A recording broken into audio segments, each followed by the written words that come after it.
Welcome to day 11 of 365 days of RF. Today, we master reflection coefficient gamma, voltage standing wave ratio VSWR, and 50 ohm impedance matching. In high-frequency systems, when a transmitter delivers power along a 50 ohm transmission line to an antenna, any mismatch between load impedance CL and characteristic impedance C0 causes part of the RF energy to bounce backward toward the generator as a reflected wave.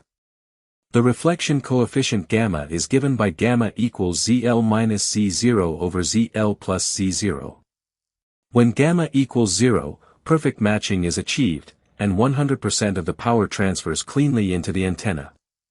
However, if gamma equals plus 1 or minus 1, such as an open or short circuit, total reflection occurs, producing severe standing wave peaks and nulls along the feed line.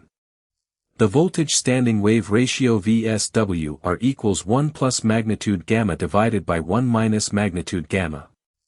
An ideal VSWR is 1.0 to 1, while industry standards for commercial antennas require VSWR of 1.5 to 1 or better.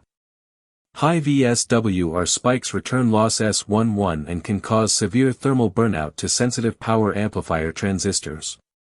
In our 3D interactive laboratory, observe how load impedance shifts alter standing wave nodes, return loss, and Smith chart impedance matching.